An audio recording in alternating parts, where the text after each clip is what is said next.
Hey YouTube, it's Alicia here. Hope everybody is having a great day. None other. I'm back with a wrestling talk, and this is WWE's Booking Decisions, the Women's Division Part 2.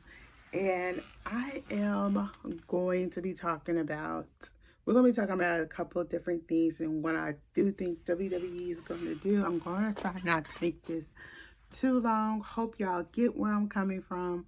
But overall, let's get started. So as y'all know, I'm a big wrestling fanatic. And I will explain that at a later date because it's doing with a certain family member. But I've been calling, as some of y'all know, I've been calling WWE out since 2015 on some of their women's booking decisions. And to me, I'm going to just go down some of the where I feel where WWE went wrong when it comes to the WWE Women's Division. Okay, when they decided to revamp the Divas title belt and turned it into the WWE Women's title belt, I feel like that was a good idea. But the one thing was, I did not think it was just find two people to go up against each other and boom, and win it. And then, as y'all know, they changed the Divas title belt soon after Charlotte Flair won it from Nikki Bella. Insane. Okay, at one point in time I did like Charlotte Flair, but then I start noticing when she would lose the title belt, she would never, and I have never seen Charlotte Flair earn no title belts, none of her title belt opportunities. From 2015 to now, I don't think Charlotte Flair has ever earned her title belt opportunities. I think they have always been handed to her. And like Becky Lynch said when I think it was in 2018, she said the only reason you get those top, and I actually do agree with something Becky Lynch did say at one point when she had a feud with Charlotte Flair. The only reason Charlotte Flair gets title belt opportunities and they get handed to her, and I do believe those titles has always been handed to her, is because of her last name. I mean, come on. It's obvious. It's obvious of that. That's one. Number two. And let me just say, the number two thing I had a problem with Charlotte Flair, and it's, I do believe, and I can't put my finger on it. Let's just say a certain family member who I say worked in the industry is close with a lot of former legendary wrestlers. And somebody had made, I'm not gonna make claims, made comments that Ric Flair probably had did something to make sure Charlotte Flair was in the top position to get title belt opportunities.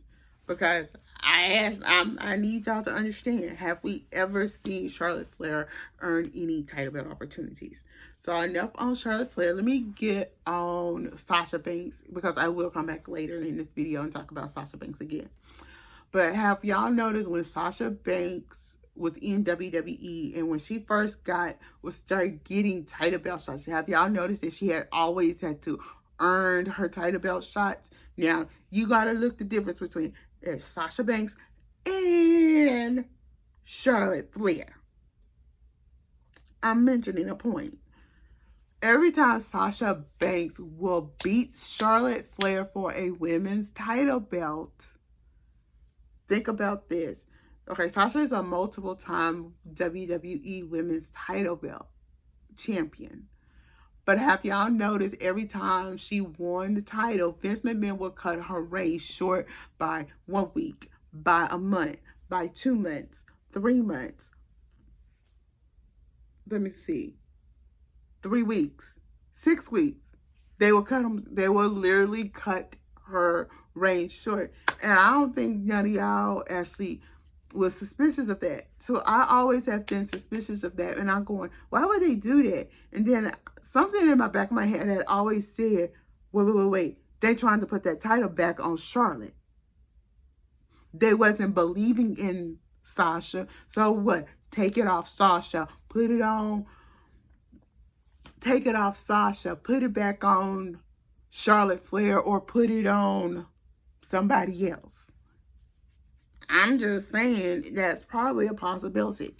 Now, let me get on Ronda Rousey right quick. Y'all had asked me, somebody on Twitter had asked me, what do I think about Ronda Rousey leaving WWE? I think it's good, because then other female wrestlers will get the opportunities. Now, y'all going, why you say that, Alicia? I'm going to tell y'all why. I felt when she first came in, I was not too keen of her being there, because I felt like it was a slap into the WWE's women's division space. That's one. And number two, I felt like she kind of took opportunities from people that they could have been using, people that they haven't been using. To get me to say, I feel like she was disrespectful to the women's division in general.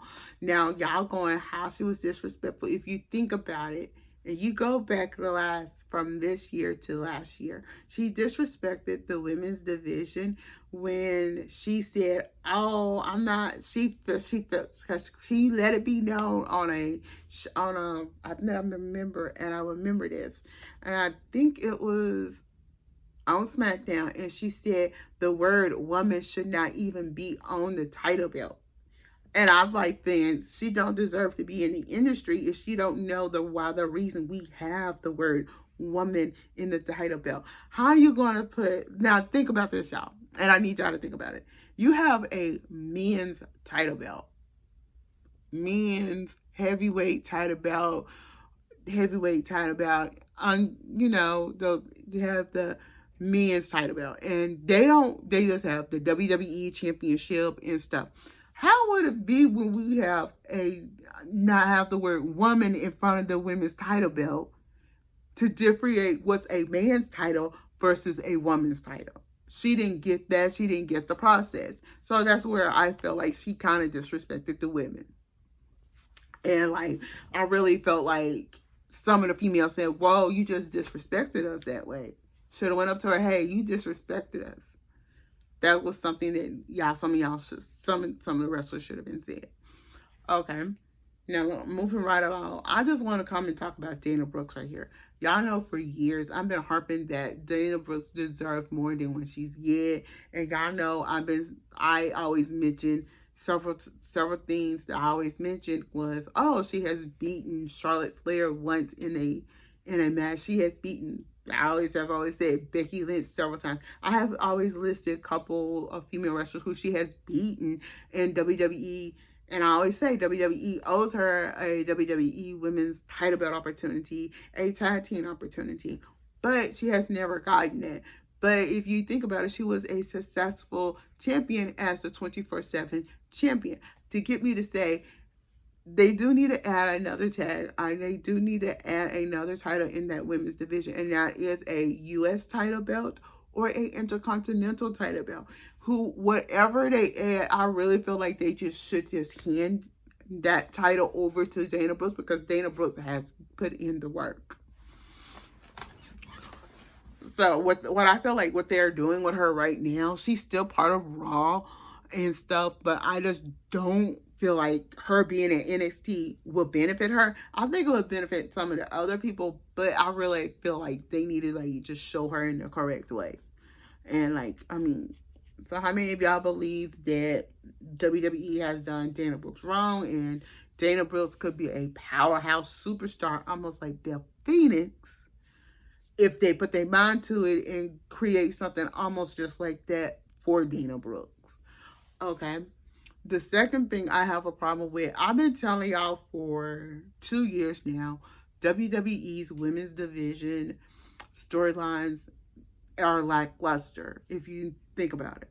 And I want to put this across to y'all. How can a former male wrestler who worked on the creative team or writers team write something for a female wrestler where it has more of a man's touch to it, but not a female touch to it? Okay.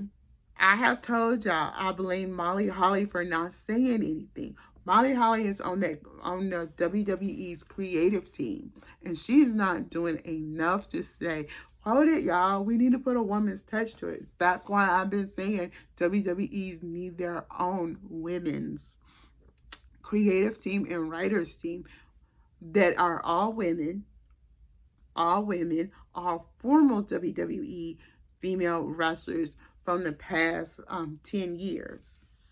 And it should be head up by Stephanie McMahon or Shane McMahon. I'm just saying. Because I really felt like when Shane McMahon was there, Shane McMahon tried to make the women's division better, try to show the women's division in a better capacity of the women's division and thing. And I think if we brought Shane back, I think if WWE consider bringing Shane back and have him part of the WWE and be over the women's creative team and writers team, I think we could get a better storyline. And I know I'm mentioning some facts that they do need a women's touch to the women's when it comes to the writing process for the women's division and the creative team. It is some truth what I'm saying. So, hey, I'm not being disrespectful. I'm just bringing up some facts. Okay. Now, we're going to fully talk about 3 people right quick. We're going to talk about Mandy Rose. We're going to talk about Sasha Banks and Naomi. So let's first talk about Mandy Rose. When Mandy Rose was abruptly released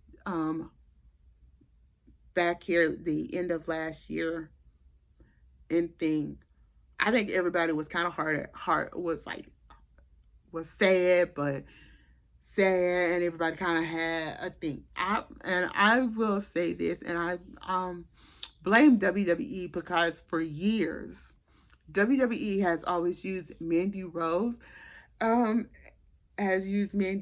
several other women I can name from their past, and they used them, but they had always over sexualized them in thing. And I'm going, how can you not do an investigation on this situation? Y'all remember what happened?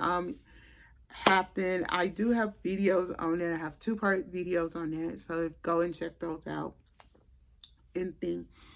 But I just felt like Mandy was done wrong, and I thought it was like too close after her brother has passed. And I'm just like going, y'all just so rude and wrong, and y'all fired her over a picture. And I'm like, to me, it might have been inappropriate, but come on, she's over a certain age. She should at least have a safety income that she could do on the side. And I still say that WWE was in the wrong. They was only concerned about their sponsors, the sponsorship that they have with Mattel and another toy and Disney, with Mattel and Disney. That's the only reason why she was fired, and I believe that. And I always have said WWE has a double standard when it comes to that women's division. I stand by that to this date.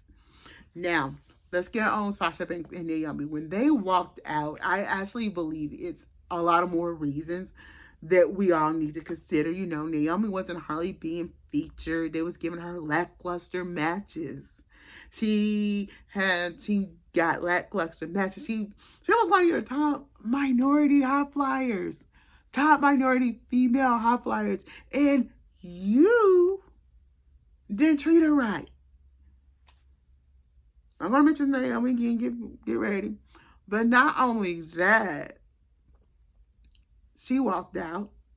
You have Sasha Banks who walked out, who, and I can actually will say was one. I think what really broke the camel back was Sasha Banks. She knew her worth. That's one. And I don't think money was the issue. And I think I actually know what probably broke the camel back. So this was the end of May of last year, of 2022. And we have to go back to like middle of March. Well, end of April. end of February, March, coming up to April. Sasha Banks, WWE has started, and I can tell you, I saw a video about this on wrestling culture. I saw this, wrestling culture here on YouTube, and they said Sasha was supposed to be getting a WrestleMania push for the WWE SmackDown Women's title belt against Charlotte Flair, but it was rumored that Sasha was supposed to have finally won against Charlotte Flair at WrestleMania. Okay. All right. I believe this to the T. But here's where I'm going to put the spin on it. They was highly teasing Sasha going up against Charlotte Flair at WrestleMania. I remember that. So if you go back and look at it, it was highly teased. So they had started teasing it. 2 weeks before WrestleMania, Ronda Rousey brought her butt back. And I believe Vince McMahon switched it. And this is probably what made Sasha pissed and made them walk out. Ronda Rousey came back. They gave her opportunity to Ronda Rousey. I would not be too surprised. This is what made her walk out. And they gave her that consolation prize of teaming up with Naomi for the tag team titles. Guarantee y'all hands down that this is what happened. Y'all can go back and look at that time period. I'm telling y'all, go back and look at that time period around February. Almost like closer end of February, March, coming up to WrestleMania. If you look and you see those teases, they was teasing Sasha Banks going up against Charlotte Flair for that SmackDown Women's title belt. I wouldn't be too surprised. I'm telling some truth to it. Because if you look at it, it's some truth. It might be some truth to it. And because it's some truth to it, I think everybody needs to look at that. Because if you think of it, if you're saying you're going to give this superstar finally gets her WrestleMania moment, but then you take it and you give it to somebody else. And y'all fans, I remember, because during that walkout, WWE spun their narrative. I always will say, when it comes to this situation, we're going to never know the real truth, but I really feel like if we want the truth, we need WWE to go on. One, WWE, Vince McMahon, to apologize. That is one. Also, Michael Cole also apologized. Number 4, Nikita Lyons also apologized. Now, y'all probably going to ask me why NXT started Nikita Lyons need to apologize. Because when they start doing the smear campaign against Sasha Banks and Naomi, she was part of that smear campaign. She was part of that smear campaign, y'all. And I believe that needs to happen. I really believe that is something that needs to happen. And so let me hear from y'all. And let me hear from y'all. What do y'all think about the women's division? And do I bring up some pretty good points when it comes to the WWE women's division? And think when it comes to the women's division, do I bring up some good things that are not being considered when it comes for the women's booking? Until then, y'all, I'm Alicia. Don't forget to thumbs up this video, comment below, and subscribe to my channel. Bye.